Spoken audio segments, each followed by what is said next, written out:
Pesquisa sobre mediunidade. De Gabriel Delany, 1898. Terceira parte. Capítulo 4. Autógrafos de pessoas mortas obtidos por médiuns. A escrita é um critério da personalidade. Chegamos agora a uma ordem de fenômenos suficientes para impor uma convicção completa àqueles a quem os fatos anteriores não tenham persuadido. Quando um médium reproduz a letra e o estilo de uma pessoa que não conheceu quando em vida, não há somente a intervenção de uma inteligência estranha, estamos, também, diante de uma espécie de fotografia da personalidade do finado, que é inimitável. Possuímos um documento permanente que permite que se façam as mais precisas comparações e que permanece como uma prova irrecusável da ação do ser desencarnado. Quando um parente, ou um amigo nosso, partiu para o exterior, se recebemos uma carta dele, reconhecemos-lhe a letra, seu modo de expressar-se, sem dificuldade, e não nos ocorre a ideia de imaginar que um falsário possa ter-lhe tomado lugar para zombar de nós.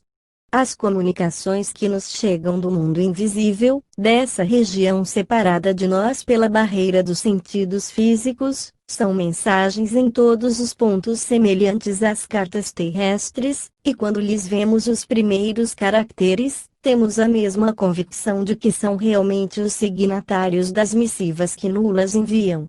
Quem teria tanto tempo, paciência e habilidade para simular assim a letra e representar uma comédia enfadonha? Sabemos que o papel dos espíritos mistificadores é muito limitado e que os que se divertem enganando-nos são geralmente muito pouco inteligentes.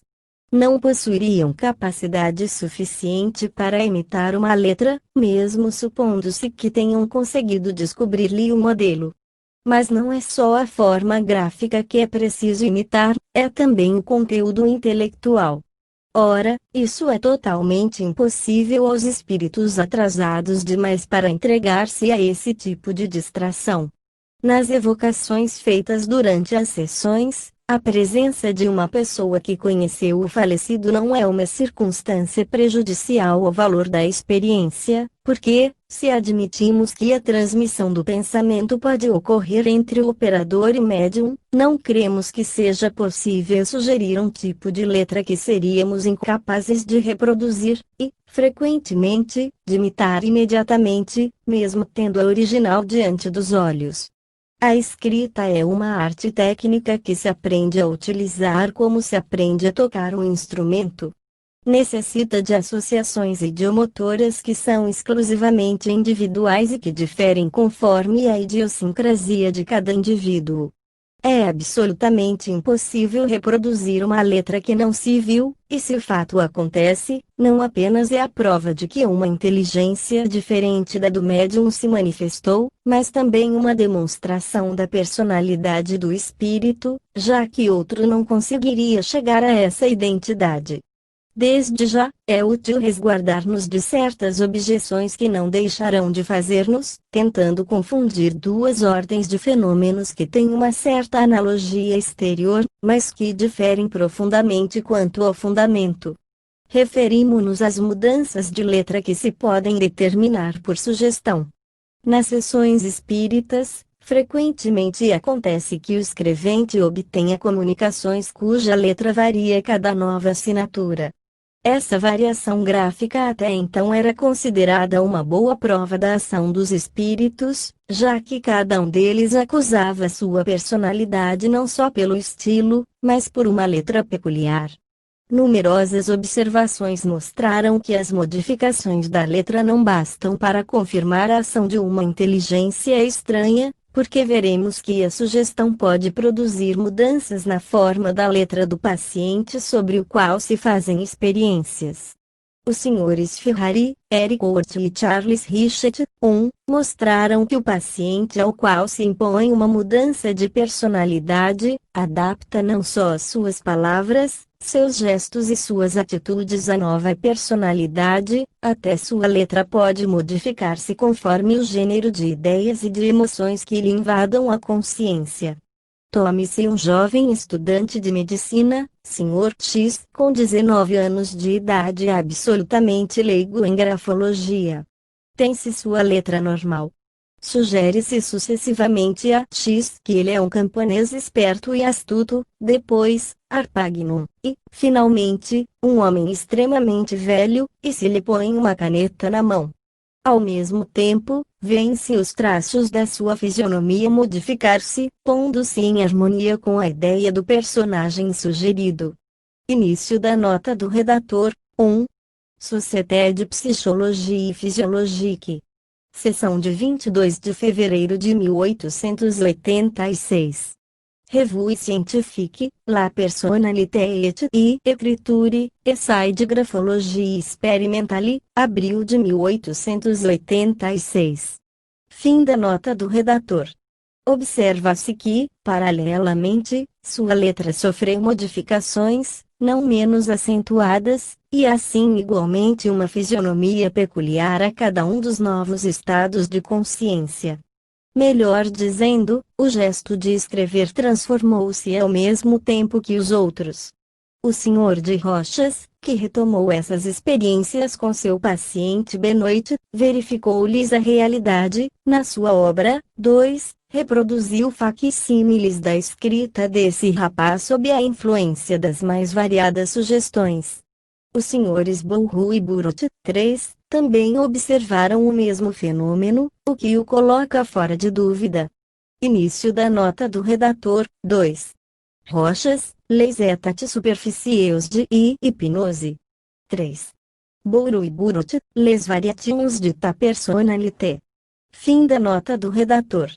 Mas uma observação se impõe, e é capital para o estudo que nos ocupa, é que, se a letra do paciente muda, o grau dessa modificação não chega ao ponto de transformar a letra normal.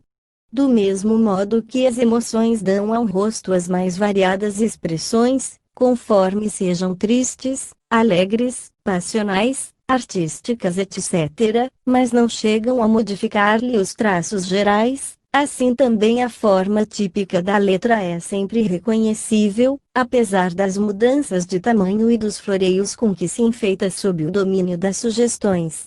Quando se examinam atentamente os elementos que constituem essas objetivações de tipos, percebe-se facilmente que o escrevente não se utiliza de materiais novos, usa os que se encontram armazenados no seu cérebro, segundo seu caráter e sua memória. A letra varia simultaneamente com a personalidade imposta ao escritor, mas a base é encontrada sob os arabescos, em caracteres idênticos, o que mostra que não há qualquer originalidade real nesses fenômenos. Com as comunicações espíritas, de que daremos alguns exemplos, a coisa é bem diferente. A letra é quase sempre idêntica à que o desencarnado tinha quando vivia. Dizemos quase, porque se deve levar em conta a influência exercida pelo médium, mas, quando a mensagem é dada diretamente, isto é, quando é o próprio espírito que escreve, então não há diferença entre sua letra post-mortem e a que tinha na Terra. Escrita direta. Quando um espírito reproduz perfeitamente sua letra por intermédio de um médium, esse fenômeno não pode mais ser entendido como uma simples transmissão de pensamento. Até agora, todos os fatos que citamos explicavam-se muito bem, comparando-se a ação de um espírito sobre o médium com a exercida por um magnetizador sobre seu paciente. O pensamento era transmitido pelo cérebro do escrevente, que de certa forma constituía um receptor telefônico vibrando sincronicamente com o do espírito, e a comunicação era consequência da estimulação dos centros corticais, correspondendo aos movimentos gráficos, como se produz quando escrevemos habitualmente, mas com a diferença de que o paciente era ignorado pelo escrevente, porque o impulso motor não provinha da sua própria mente. No caso da escrita direta, o fenômeno é bem diferente. O cérebro do médium não desempenha papel algum, só sua força física é utilizada, e o espírito atua diretamente sobre a matéria, servindo-se dela momentaneamente, como nos utilizamos de uma caneta. O ilustre físico e químico William Crookes relatou uma sessão na qual pôde observar esse fenômeno. 4. Início da nota do redator. 4. Crookes, Recherche sur l'espiritualisme, página 157. Fim da nota do redator. O primeiro fato que citarei aconteceu, é verdade, numa sessão às escuras, mas, mesmo assim, o resultado não foi menos satisfatório. Eu estava sentado ao lado da médium, senhorita Fox, a não ser minha mulher e uma parenta nossa, não havia outras pessoas presentes, e eu tinha as duas mãos da médium numa das minhas, enquanto que seus pés estavam sobre os meus. Sobre a mesa à nossa frente havia papel, e minha mão livre empunhava um lápis. Uma mão luminosa desceu do teto da sala, e após ter planado perto de mim durante alguns segundos, ela pegou o lápis da minha mão, escreveu rapidamente numa folha de papel, largou o lápis, elevou-se acima das nossas cabeças e depois perdeu-se pouco a pouco na escuridão. Geralmente a mão do espírito invisível. A ação exercida sobre a matéria não é mais direta como na materialização precedente, poderia, mais exatamente, ser comparada à ação de um imã sobre uma caneta de ferro, que se desloca sem que se toque nela, e pode erguer-se quando se atua sobre uma das suas extremidades. Vejamos o que o sábio inglês diz ainda. Meu segundo exemplo pode ser considerado um insucesso. Um bom fracasso muitas vezes ensina mais do que a mais exitosa experiência. Essa manifestação aconteceu à luz, no meu próprio quarto, e na presença do Sr. Home e de alguns amigos íntimos apenas. Várias circunstâncias, que seria inútil relatar, tinham me mostrado que o poder do Sr. Home estava muito forte aquela noite. Experimentei então o desejo de testemunhar, naquele momento, a produção de uma mensagem escrita, como aqui, algum tempo antes, tinha ouvido um amigo meu contar. Imediatamente, foi-nos dada a comunicação alfabética seguinte: tentaremos. Algumas folhas de papel e um lápis haviam sido colocados no centro da mesa, então o lápis ergueu-se sobre a ponta, avançou na direção do papel com saltos inseguros e caiu. Depois levantou e tornou a cair. Tentou pela terceira vez, sem obter melhor resultado. Depois dessas 3 tentativas infrutíferas, uma ripinha que estava perto, em cima da mesa, deslizou até o lápis e ergueu-se algumas polegadas acima. O lápis levantou-se de novo e, escorando-se contra a ripa, juntos fizeram um esforço para escrever no papel. Após ter tentado 3 vezes, a ripa abandonou o lápis e voltou ao seu lugar, o lápis voltou a cair sobre o papel, e uma mensagem alfabética nos disse: tentamos atender ao seu pedido, mas está acima de nossa capacidade. Em outra ocasião, uma ripinha lhe deu, sem que ninguém tocasse nela, uma mensagem em alfabeto Morse. O professor Eliot Coles viu um fragmento de lápis de ardósia a escrever sozinho, em pleno dia, numa lousa, embora a mão que o dirigia fosse invisível. 5.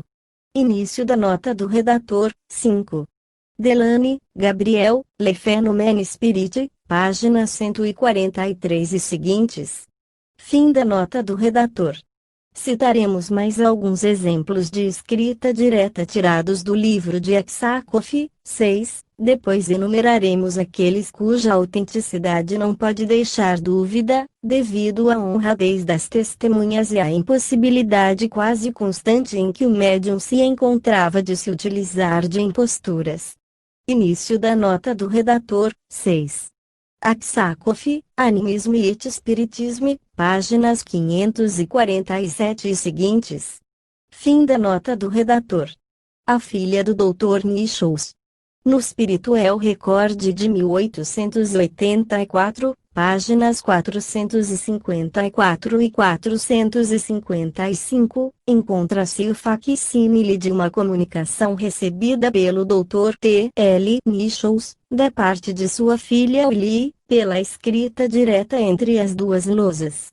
É perfeitamente idêntica à mostra da letra de Willie, quando viva, e não tem qualquer semelhança com a letra do médium Eglinton, da qual há uma amostra anexa.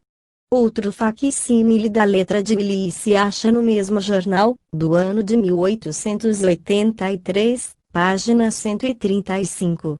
O Dr. Nichols era bem relacionado com o Dr. Freese, com os Srs. Reimers e Osley, jamais alguém duvidou da sua palavra, portanto, devemos aceitar seu testemunho. Quanto ao médium, este não conhecia a filha do doutor, que tinha morrido há vários anos. O espírito Willie materializou-se completamente mais tarde e forneceu um molde da sua mão, que foi conservado pelo Dr. Nichols. 7. Início da nota do redator. 7. Delany, Gabriel, Le Phénomène Spirit, página 231. Fim da nota do redator. Um morto que não esquece. Robert Dale Owen, conhecido escritor espiritualista, antigo embaixador dos Estados Unidos em Nápoles, publicou no Religio Philosophical Journal de 26 de julho de 1884, o relato que se segue, que o Sr. Aksakoff reproduziu conforme o Light, de 1885, página 33. Abreviando um pouco. Há 12 anos, diz o Sr. Dale Owen, entre meus amigos incluía-se um conhecido senador da Califórnia, que era diretor de um banco próspero em São José. O Dr. Knox, este é seu nome, era um profundo pensador e um enérgico partidário das teorias materialistas. Fora atingido por uma pneumonia progressiva e, sentindo o seu fim aproximar-se, falava frequentemente do sonho eterno que o aguardava, e com ele o esquecimento eterno. Não temia a morte. Um dia eu lhe disse: façamos um pacto, doutor, se lá em cima sentirdes estar vivo, fareis o possível para me comunicar estas poucas palavras: continuo vivo. Ele me fez essa promessa solenemente. Depois da sua morte, aguardava impacientemente que me desse notícias. Meu desejo aumentou ainda mais com a chegada à nossa cidade de um médium de materializações vindo do leste da América. Tinha confiança absoluta no caráter sério desse médium. Ele declarou que às vezes conseguia obter provas de identidade por meio da escrita direta numa lousa e propôs-me tentar a experiência, já que a ocasião se apresentava. Limpei uma lousa, coloquei nela um lápis de ardósia e coloquei-a contra a superfície interna da mesa. 8. O médium colocou uma das mãos sobre a minha, sob a mesa, e a outra em cima da mesa. Ouvimos o ruído do lápis arranhando a lousa e, retirando-a, encontramos nela as seguintes linhas. Início da nota do redator. 8. Aí estão excelentes condições, porque, geralmente, é o próprio médium que segura a lousa. Fim da nota do redator. Amigo Owen, os fenômenos que a natureza nos oferece são irresistíveis, e o pretenso filósofo, que muitas vezes luta contra um fato que lhe contradiz as teorias favoritas, acaba por ser lançado num oceano de dúvida e de incerteza. Não é exatamente o meu caso, se bem que minhas antigas ideias sobre a vida futura estejam agora completamente subvertidas, mas, confesso, minha desilusão foi agradável, e estou feliz, meu amigo, por poder dizer-lhe: continuo vivo. Seu amigo sempre. William Knox. Deve-se observar que o médium de que se trata esteve na Califórnia 3 anos depois da morte do meu amigo, que nunca o tinha visto e que a letra da mensagem era a tal ponto idêntica à do meu falecido amigo, que foi reconhecida como sendo a dele pelo pessoal do banco que ele tinha presidido.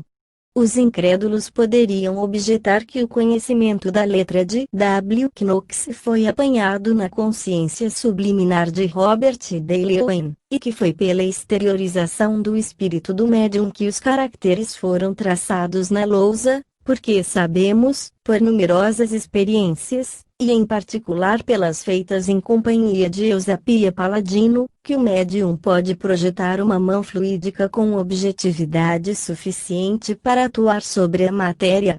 Essas hipóteses reúnem fatos que geralmente só se apresentam separados, e já é uma suposição bem inverossímil essa leitura na consciência do experimentador de um esboço de letra que esteve sepultado na sua memória latente durante alguns anos. Mas basta essa olhadela para explicar-lhe a reprodução exata? Não o cremos, porque, para imitar sem errar um autógrafo, é necessário um talento que não se improvisa, principalmente quando a escrita deve ser produzida subitamente, em poucos minutos.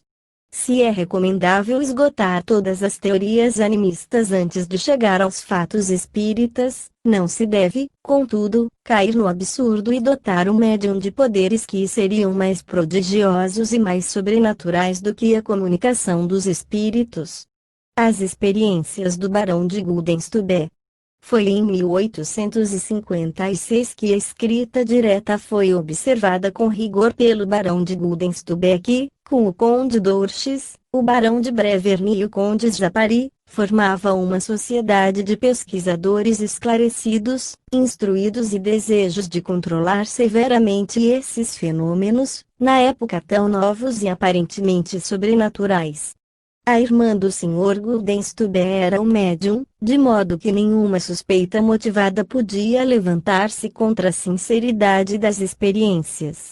Perfeitamente ao par das comunicações pela mesa e pelos médiuns escreventes, o Sr. Gudenstube quis uma demonstração inteligente da ação direta dos espíritos, e obteve centenas delas, nas mais variadas condições. Foi então que publicou, em 1857, seu livro intitulado La réalité des esprits et les phénomènes merveilleux de leur écriture directe, onde relata as circunstâncias nas quais essas escritas foram obtidas. No final da obra, encontramos facsímiles desses manuscritos, num total de 67. Acreditamos no valor desses documentos, porque nos pareceria insensato supor que homens de sociedade, inteligentes, letrados, ricos, e consequentemente a salvo das vicissitudes materiais da existência, tenham se juntado para enganar o público porque só conseguiriam ser alvo dos incrédulos e dos anatemas do clero que, aliás, não lhes faltaram. A partir do momento que vimos o mesmo fenômeno reproduzir-se em todos os países, e perante observadores sábios e atentos, não temos mais razões para suspeitar da boa-fé do barão, cuja sinceridade e cujo sentimento profundamente religioso saltam aos olhos em cada linha do seu livro. Eis como teve a ideia de recorrer a essa espécie de experimentação. O autor, estando sempre em busca de uma prova inteligente, e ao mesmo tempo palpável, da realidade substancial do mundo sobrenatural, a fim de demonstrar, por fatos irrefutáveis, a imortalidade da alma, jamais cessou de dirigir fervorosas preces ao Eterno para que se dignasse indicar aos homens um meio infalível de reafirmar a fé nessa imortalidade, base eterna da religião. O Eterno, cuja misericórdia é infinita, acolheu-lhes humildes preces. Um belo dia, foi a 1º de agosto de 1856, ocorreu-lhe a ideia de verificar se os espíritos podiam escrever diretamente, sem a intermediação de um médium. Pôs um papel de cartas branco e um lápis numa caixinha fechada à chave, carregando essa chave sempre consigo, e sem falar com ninguém sobre sua experiência. Durante 12 dias esperou em vão, sem perceber qualquer traço de lápis no papel, mas qual não foi seu espanto quando, a 13 de agosto de 1856, percebeu alguns caracteres misteriosos nele traçados, mal os viu, repetiu 10 vezes, durante aquele dia inesquecível, a mesma experiência, pondo, a cada meia hora, uma nova folha de papel na mesma caixa. Todas as vezes a experiência foi coroada de êxito. Poder-se-ia imaginar que o próprio Sr. Gudenstube, em sonambulismo, tivesse escrito a primeira mensagem, se o fato não se tivesse repetido diante dele, perfeitamente acordado. Quanto a crer que ele pudesse ser o autor inconsciente dos escritos, por um desdobramento involuntário que não tivesse percebido, achamos essa hipótese insustentável, porque nenhuma experiência jamais permitiu constatar que esse fenômeno fosse possível. O que torna essa objeção inaceitável, é o fato, que constataremos imediatamente, de que não apenas não era sua letra que estava assim reproduzida, mas que muitas vezes era de pessoas que ele não tinha conhecido. Assinalamos também uma diferença entre essas experiências e as outras que citamos anteriormente, ela é de molde a mostrar-nos igualmente que o poder atuante não era a mente do barão. No dia seguinte, 14 de agosto, o autor fez de novo umas 20 experiências, deixando a caixa aberta e não a perdendo de vista. Foi então que o autor viu caracteres na língua estoniana formando-se ou serem gravados no papel sem que o lápis se mexesse. A partir de então, vendo a inutilidade do lápis, o autor deixou de colocá-lo sobre o papel. Simplesmente põe um papel em branco em cima de uma mesa da casa, ou no pedestal de estátuas antigas, em sarcófagos, em urnas etc., no Louvre, em Saint-Denis, na igreja de Saint-Étienne-du-Mont etc. Essa curiosa maneira de produzir a escrita sem empregar lápis ou caneta foi observada depois por diversos sábios. 9. E, da parte dos espíritos, destaca processos de utilização da matéria que ainda não ocorreram aos nossos sábios oficiais, para mostrar que a operação da escrita não se deve à intervenção do demônio. O religioso Sr. Gudenstubbe submeteu-se a todas as medidas de precaução imaginadas por seu amigo, o Conde d'Ourches. Início da nota do redator. 9. Ver Psichografia, de Oshon, Stein-Thomosis, e consultar a obra do Sr. Rochas, e Exteriorization de Tamotricité, a respeito dos traços deixados por Eusapia Paladino numa parede, e até no peitilho da camisa de um dos experimentadores. Ver páginas 140 e 162. Fim da nota do redator. Após ter constatado a realidade do fenômeno da escrita direta por mais de 30 experiências repetidas, a principal preocupação do autor foi demonstrar a existência real desse milagre a outras pessoas.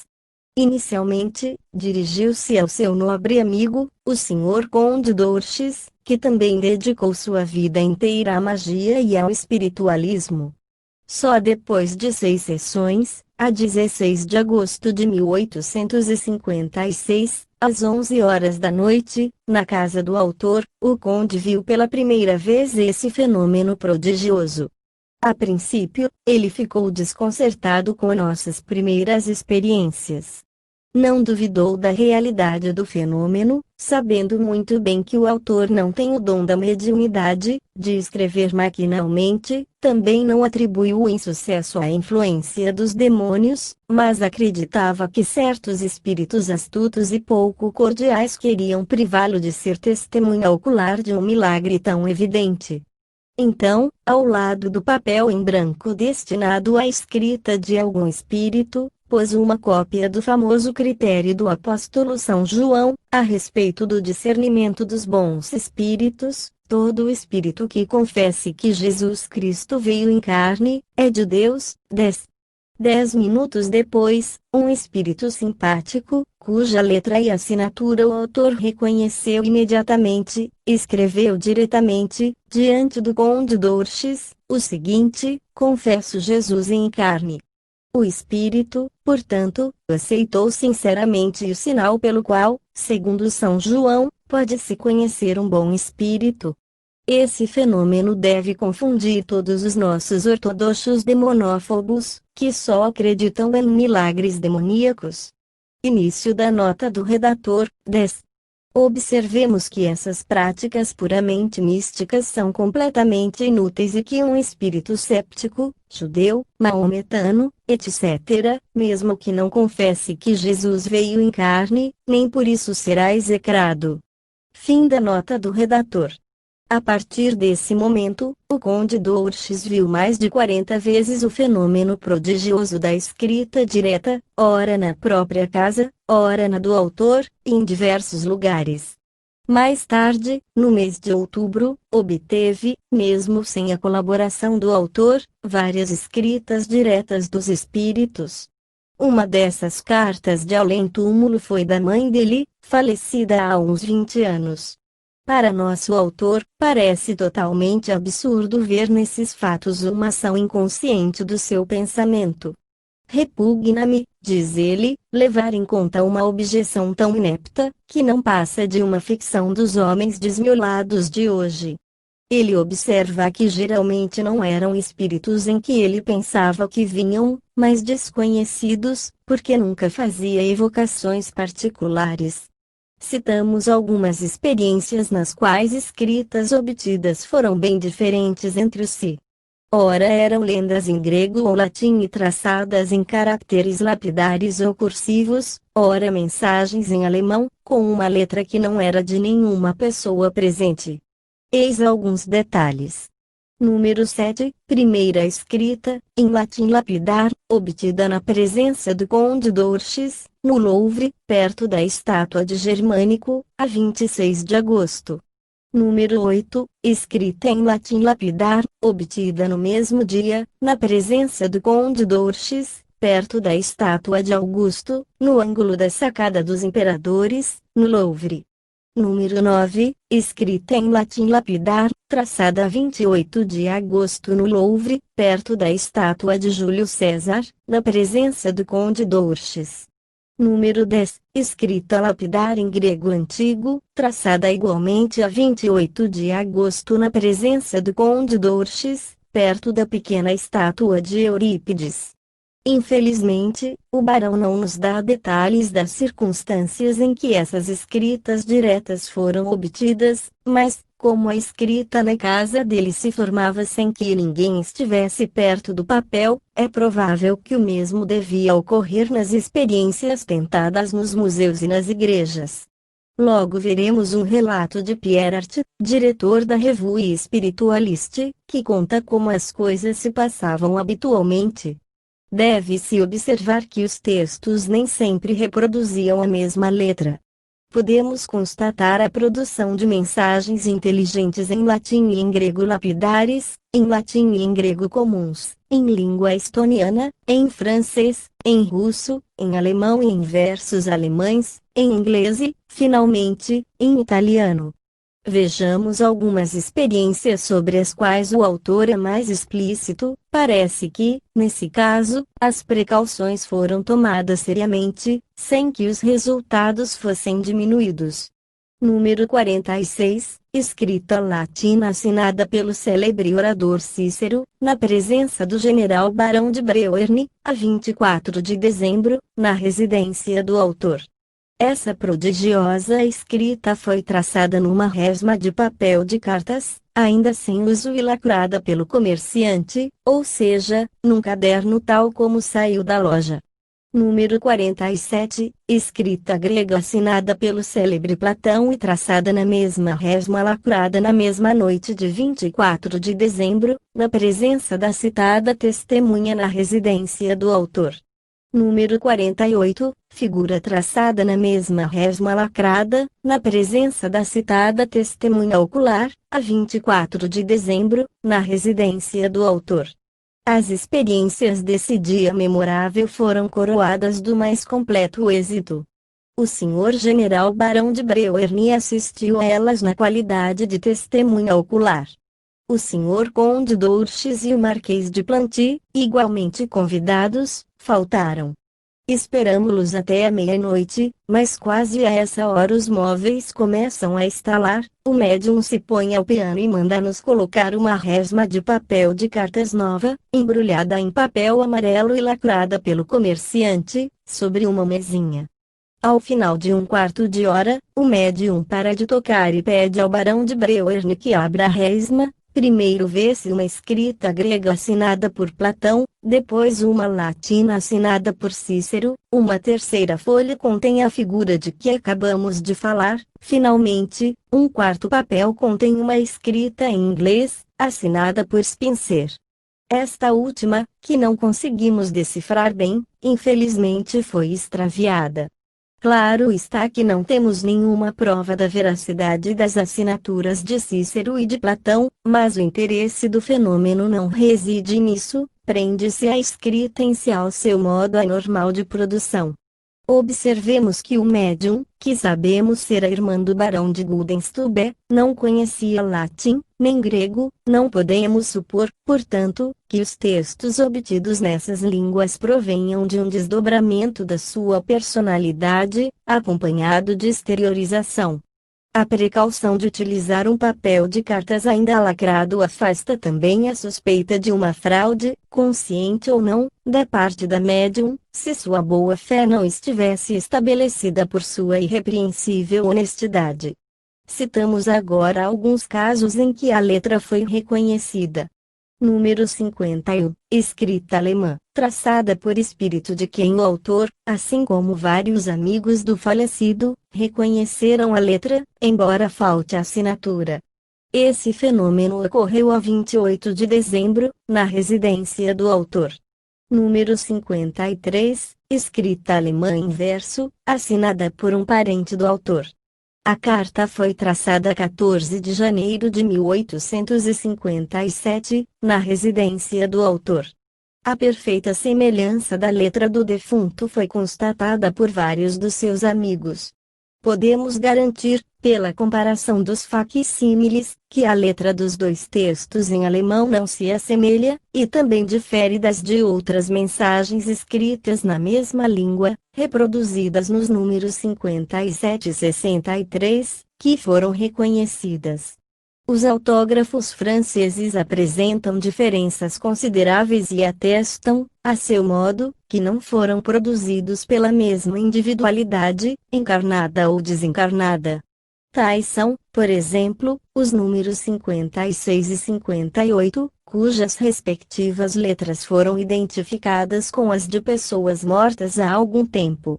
Esse imponente conjunto de autógrafos estabelece com a maior evidência a certeza de que os espíritos desencarnados podem confirmar autenticamente sua sobrevivência pelas mesmas provas que dariam aqui na Terra, ou seja, por sua assinatura.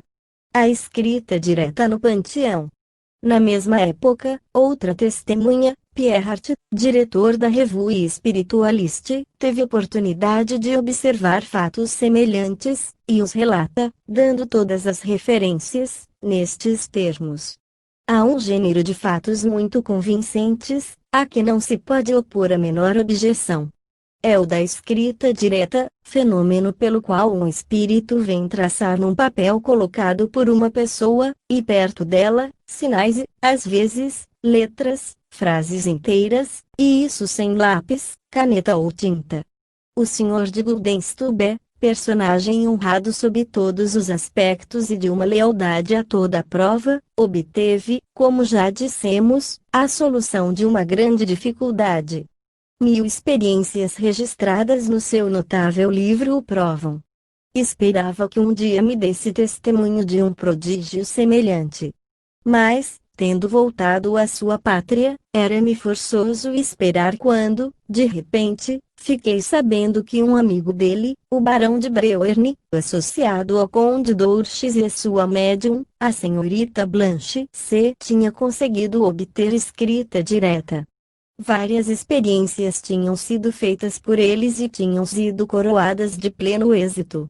Avisado desses fatos e convidado a uma experiência pelo general de Beauharnais, a 28 de junho, às 11 horas, dirigi-me ao panteão com ele, o conde d'Ourches, a senhorita Blanche e o pastor Belote. Dirigimo-nos à capela de Santa Genoveva, diante da qual nos sentamos. Após um momento de recolhimento e oração, papéis foram colocados como na vez anterior. Tendo-me sido dado um desses papéis pelo pastor Belote, era uma folha com seu monograma, fiz com que cada um dos assistentes o examinasse, depois, tendo-lhe feito uma marca, a fim de constatar-lhe a substituição, caso ocorresse, fui em companhia da médium colocá-lo no embasamento de uma coluna, diante da qual voltei a sentar-me, sem perder o papel de vista.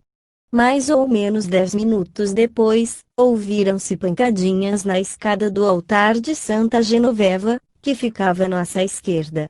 A médium me disse que as pancadas eram um sinal dado pelo espírito para indicar que podíamos ir buscar o papel. Apressei-me a fazê-lo. Tendo o papel sido apanhado por mim, abriu.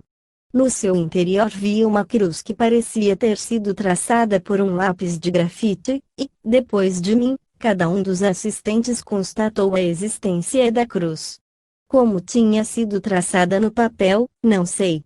Tudo o que sei é que não poderia ter sido feita por uma mão humana. Em outros papéis colocados pelo Conde d'Orches, encontrava-se a cópia mal desenhada de um cajado, sem dúvida devida à ideia que um de nós teve da pastora de Nanterre, diante de cuja imagem estávamos, e que um espírito teria reproduzido. Encontravam-se também sinais, traços diversos, nos quais não conseguimos ver qualquer significado. Eis os fatos que, perante Deus e por minha honra, achei-me no dever de revelar, para que possam servir de ensinamento e de edificação a quem de direito. O Sr. General de Beauharnais, Rua de Chaillot 74, o Sr. Conde d'Orches, Passagem Saunier 22, o Sr. Belot, Rua des Écures d'Artois 8, a Senhorita Blanche C. Rua de Rochefoucauld 62 que foram testemunhas, como eu, desses fatos, estão dispostos a testá-los quando solicitados. Evidentemente, esse fenômeno é menos desenvolvido do que os anteriores e talvez menos convincente devido à proximidade do médium no momento em que o papel foi depositado, mas não nos esqueçamos de que o papel tinha o monograma do pastor Belot e que Pierre Hart tinha feito nele uma marca particular. Só o narramos para mostrar que, exceto o barão de Gudenstube, seus amigos tinham ido para verificar a existência da escrita direta. 11. Podemos publicar um volume importante com os relatos autênticos que possuímos sobre esse fenômeno. Stein Moses o fez, e sua obra, cujo título é Psicographie, é absolutamente convincente. O Dr. Gibier, por seu turno, relatou minuciosamente os resultados das suas experiências com os Slade em espiritismo e o faquirismo ocidental. Então, não insistiremos longamente aqui, remetendo o leitor aos livros citados. Encerramos esta revisão sumária com o caso de Chicago, constatado pelo professor Moultonier, que o relatou nos Análises Psíquicas. 12. Início da nota do redator. 11. Não podendo alongar-nos nesses relatos, remetemos o leitor à Revue Spiritualiste, 1858, páginas 244-117. 1859, página 126, 141, 145, 166, 204, 206 e 232. 1862, página 90. Ver também o livro de Stein Moses intitulado Psicographie, que narra todas as experiências do autor e grande quantidade de outras do maior interesse. 12. Análises Psíquicas, 1899, página 65. Fim da nota do redator.